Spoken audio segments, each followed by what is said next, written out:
ক্রিকেটে কত শত খেলোয়াড়েরই না জন্ম হয়েছে, কেউ সাফল্য পেয়েছেন, আবার কেউ ব্যর্থ হয়ে ফিরে গেছেন, আবার কেউ কেউ সবকিছু জয় করার পরও হঠাৎ করেই হারিয়ে গেছেন। ক্রিকেটে তাদের আর প্রত্যাবর্তন ঘটেনি, আবার কারো কারো ঘটলেও দ্বিতীয়বার আর সাফল্য ধরা দেয়নি। ফলে একসময় আন্তর্জাতিক ক্রিকেটের প্রদীপ থেকে আড়ালে চলে যান। আজ এমন 5 জন ক্রিকেটার সম্পর্কে আলোচনা করব যারা আন্তর্জাতিক ক্রিকেটে অঙ্গনে পা রাখার পর খুব দ্রুত সাফল্য পেয়েছেন, আবার খুব দ্রুত হারিয়েও গেছেন।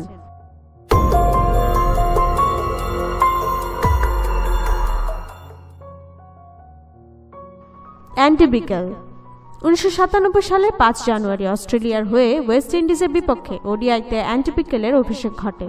এই মাসের 25 তারিখে ক্যারিবিয়ানদের বিপক্ষে তার টেস্টে অভিষেক হয়। তিনি যখন অজিদের জার্সি গায়ে জড়ান তখন দলে সর্বকালের অন্যতম সেরা পেসার গ্লেন ম্যাকগ্রা ও জেসন গিলেস্পির আধিপত্য চলছিল। ফলে তিনি অস্ট্রেলিয়ার তৃতীয় পেসার হিসেবে খেলতে শুরু করেন। ভাগ্য খুব একটা সুপ্রসন্ন ছিল না বিকেলের। তিনি দীর্ঘ সময় স্কোয়াডে থেকেও সতীর্থদের জন্য পানি টেনেছেন। কখনো দলে ভারসাম্য আনার জন্য স্পিনার নেয়ার কারণে বাদ পড়েছেন, আবার কখনো হ্যামস্ট্রিং ইনজুরির কারণে দলের বাইরে থেকেছেন। জন্মগতভাবে পায়ের পেশিতে সমস্যা থাকার পরও তিনি বুলেট গতিতে বল ছুড়েছেন। কিন্তু অজির দলে ব্রেটলির আগমনের পর থেকেই তিনি একেবারে ব্রাত্য হয়ে পড়েন। টিম ব্রেসনান তার ক্যারিয়ারের শুরু থেকেই আনপ্রেডিক্টেবল ছিলেন। তিনি এক ম্যাচে জ্বলে উঠতেন তো পরের ম্যাচেই নিজের ছায়া বনে যেতেন। তবে তিনি তার ক্যারিয়ারের সেরা সময় কাটিয়েছেন 2010 থেকে 2012 সাল পর্যন্ত। এই সময় ব্রেসনান ইংল্যান্ডকে টি20 বিশ্বকাপ জিততে সহায়তা করেছেন। 24 বছর পর অস্ট্রেলিয়ার মাটিতে টেস্ট জিততে সহায়তা করেছেন এবং দলকে টেস্টের 1 নম্বরে তুলতেও তার অবদান রয়েছে। কিন্তু আবারও ব্রেসনানের সেই চিরচেনা রূপ দেখা যায়। পারফরম্যান্সের খরায় পড়ে তিনি হারিয়ে যান। তিনি সর্বশেষ 2013 সালের ডিসেম্বরে দেশের হয়ে সাদা পোশাকে মাঠে নেমেছেন। তার 2015 সালের সর্বশেষ রঙিন পোশাকে মাঠে নেমেছেন। তিনি এখন পর্যন্ত 23 টেস্টে 575 রান এবং 72টি উইকেট নিয়েছেন। এছাড়া তিনি 85টি একদিনের ম্যাচ খেলে 871 রানের পাশাপাশি 109টি উইকেট নিয়েছেন। তবে ব্রেসনান এখনও ক্রিকেটকে বিদায় বলেননি। তিনি দলে ফেরার জন্য জোর প্রচেষ্টা চালাচ্ছেন। স্টুয়ার্ট ক্লার্ক কখনো অজিদের হয়ে খেলতে পারতেন কিনা সেটা হয়তো বলা মুশকিল।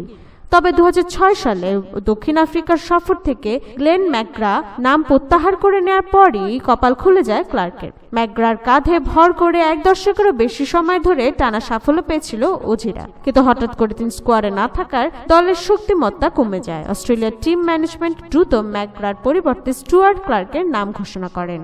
ম্যাকগ্রা থাকবেন না ভেবে প্রোটিয়ারা বেশ খুশি হয়েছিল। কিন্তু যখন অভিষেক ম্যাচেই 89 রানে 9 উইকেট নিয়ে দক্ষিণ আফ্রিকার সে আনন্দকে বিষাদে পরিণত করেন ক্লার্ক। সিরিজ শেষে তার উইকেট সংখ্যা দাঁড়ায় 20-এ। এর মধ্যে 16টি উইকেট ছিল টপ অর্ডার ব্যাটসম্যানদের। সেই সিরিজে তিনি জ্যাক ক্যালিসকে 4 বার আউট করেন। একই বছরের শীতে ইংল্যান্ডের বিপক্ষে ক্লার্ক অ্যাসেজেও দুর্দান্ত বল করেন। সেই সিরিজে ম্যাকগ্রা ফিরলেও উইকেটের দিক দিয়ে তাকে পেছনে ফেলেন ক্লার্ক।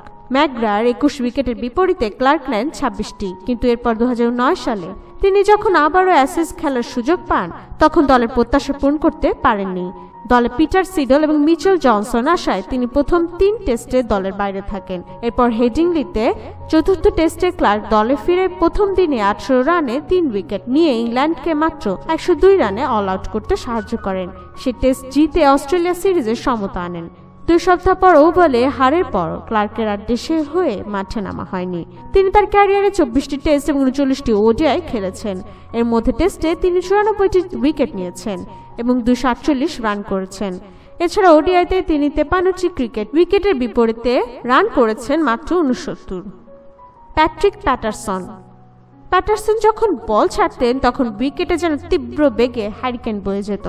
দানবীয় শরীরের অধিকারী প্যাটারসন প্রথম তোপ দাগান ইংল্যান্ডের বিপক্ষে। 1986 সালে কিংস্টনে তিনি অভিষেক ম্যাচে গতির ঝড় তুলে ইংলিশদের কাবু করেন। সে সময় ইংলিশ ব্যাটসম্যানদের মধ্যে গ্রাহাম গুজ পেস বোল মোকাবেলার সবচেয়ে পারদর্শী ছিলেন। কিন্তু কিংস্টনের সেই ম্যাচে প্যাটারসনের বিপক্ষে তিনিও ছিলেন একেবারে নির্বিকার। তার বোলিং তোপ থেকে বাদ যায়নি অস্ট্রেলিয়াও। প্যাটারসনের বুলেট গতির বলের উপর নির্ভর করে অজিদের মাত্র 2 সেশনে 114 রানে অল আউট করে দেয় ক্যারিবিয়ানরা। ক্যারিবীয়দের হয়ে প্যাটারসন মাত্র 28টি টেস্ট ম্যাচ খেলে 93টি উইকেট নিয়েছেন। এছাড়া তিনি 59টি একদিনের ম্যাচ খেলে 90টি উইকেট ঝুলিতে ভরেছেন। সবচেয়ে মজার বিষয় হচ্ছে তিনি যতগুলো টেস্ট সিরিজ খেলেছেন তার একটিতেও হারের মুখ দেখেনি ওয়েস্ট ইন্ডিজ। কিন্তু আন্তর্জাতিক ক্রিকেটে 7 বছর কাটানোর পরই তিনি ক্রিকেটকে বিদায় বলে দেন। সিমন জোন্স 2002 সালে ভারতের বিপক্ষে সিমন অভিষেক হয়। প্রথম ম্যাচেই তিনি তার লাইন, লেন্থ এবং গতি দিয়ে ক্রিকেট ও ভক্তদের অভিভূত করেন। তার ভয়ঙ্কর গতির সামনে ভারতের ব্যাটসম্যানরা প্রায় সকলেই কুপকাত হয়ে পড়েন। কিন্তু জোন্স ছিলেন একেবারে কপাল পোড়া। 2002-03 মৌসুমে অ্যাশেজ খেলতে গিয়ে হাঁটুর চোটে পরে দীর্ঘদিনের জন্য মাঠের বাইরে ছিলেন। সর্বশেষ 2005 সালে অ্যাশেজে তিনি তার গতির ঝড় তোলেন, কিন্তু এরপরে তিনি হারিয়ে যান। মাত্র 3 বছরের অতি দীর্ঘ ক্যারিয়ারে তিনি 18টি টেস্ট, 8টি ওডিআই ম্যাচ খেলেছেন। এর মধ্যে টেস্টে 59টি এবং ওডিআইতে 7টি উইকেট নেন। অজন্তা মেন্ডিস স্পিন বোলিংয়ের সব মায়াজাল যেন মিশেছিল অজন্তা মেন্ডিসের বলে। ক্রিকেটে পা রেখেই তার স্পিন বিশ্বে নীল করেছেন অনেক খ্যাতনামা ব্যাটসম্যানকে। তবে অজন্তা মেন্ডিস যেভাবে এসেছিলেন ঠিক সেভাবেই চলে গেলেন। শ্রীলঙ্কার হয়ে তিনি সর্বশেষ 3 বছর আগে ওডিআই খেললেও তিনি 10 বছর আগে যে কীর্তি গড়ে গেছেন তা আজও ক্রিকেট ভক্তদের হৃদয়ে তাকে স্মরণীয় করে রেখেছে। 2008 সালে এশিয়া কাপে অভিষেক ঘটে শ্রীলঙ্কার স্পিন জাদুকরের। সেই আসরে তার স্পিন বিশ্বে সবচেয়ে বেশি নীল হয়েছেন ভারতের ব্যাটসম্যানরা। সেবার এশিয়া কাপের ফাইনালে শ্রীলঙ্কা প্রথমে ব্যাট করতে নেমেছিল। জয়সূর্যের 125 রানের সুবাদে তারা 274 রানের টার্গেট দেয় ভারতকে। জবাবে মেন্ডিসের স্পিন জলে আটকে ভারত মাত্র 173 রানে অল আউট হয়ে যায়। মেন্ডিস একাই 13 রানে 6টি উইকেট নেন। সেই ম্যাচে মেন্ডিসের বল ছিল ভারতীয় ব্যাটসম্যানদের কাছে পুরোপুরি দুর্বোধ্য। ফলে মেন্ডিসের অনবদ্য পারফরমেন্সের উপর ভর করে শ্রীলঙ্কা চতুর্থবারের মতো এশিয়া কাপের শিরোপা জিতে নেয়। তো বন্ধু, এটা ছিল তারা আসলেন, জয় করলেন এবং হারিয়ে গেলেন। এর মধ্যে কার হারিয়ে যাওয়াটা আপনাকে বেশি কষ্ট দিয়েছে তা কমেন্ট করে আমাকে জানান। আর ভিডিওটি ভালো লাগলে লাইক দিবেন আর স্পোর্টস অ্যান্ড এন্টারটেনমেন্ট চ্যানেলটিকে সাবস্ক্রাইব করে বেল বাটনে ক্লিক করুন।